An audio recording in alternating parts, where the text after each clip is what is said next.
everybody, it's Miss Amy from the Grass Valley Library. Thank you so much for joining me for another episode of Random Acts of Science. As you know, summer learning is in full swing, and we're featuring a different country every week. This week's country is Chile. So Chile has dramatic geography. It has the Andes Mountains in it and a lot going on geographically. It has over 2,000 volcanoes in it, and over 100 of those are still active today.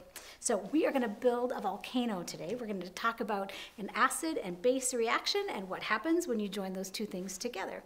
We're going to do this experiment outside once we get it set up, so please be ready to move outside with your own experiment once you get all the setup ready to go. So, all right, here's what you're going to need from home. Hopefully you have all of these things lying around. You're going to need an empty 2-liter, or smaller is okay too, recycled plastic container.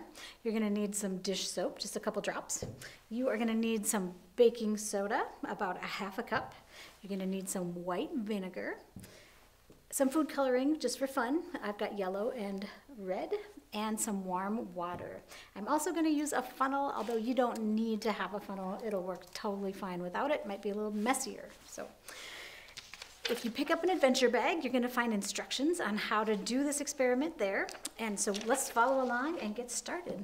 So the first thing we're going to do is we're going to mix up the acid part of the experiment. So the acid part is the vinegar, and the base part is the baking powder, or baking soda. So let's start with the vinegar. So we need 3/4 of a cup of white vinegar. So I'm going to measure that out.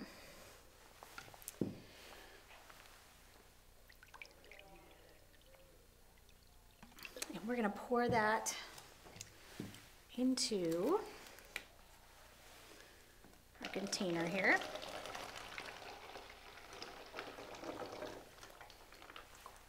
All right, and then we're going to add to that 3/4 of a cup of warm water.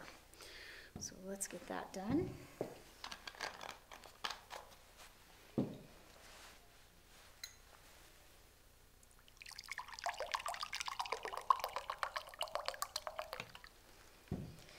We're going to pour that in there as well.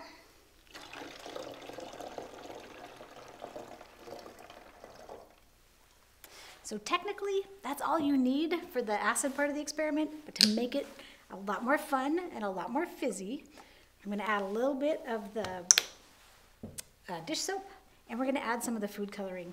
I chose yellow and red because when you mix those together, they make orange, which is the color of lava. Okay, so there we go. That is the acid part of the experiment. We're going to set that aside and take that outside with us when we go. And then for the base, we're going to take the baking soda. We're going to fill it to a half a cup level in our measuring cup, and then we're going to fill it to the 1 cup mark with the water. So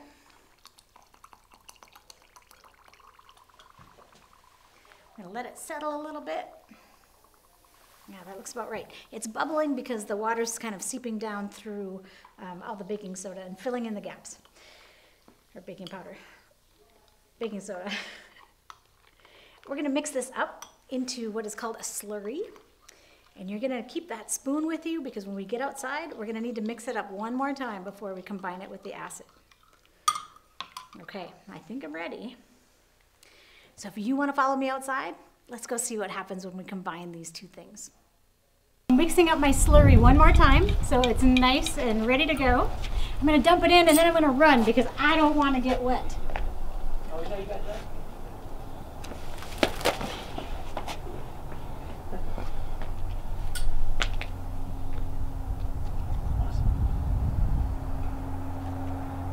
Thank you so much for joining me today for the volcano experiment. I hope it's as messy and fun as it was for me. I will see you back here next week for the next episode of Random Acts of Science.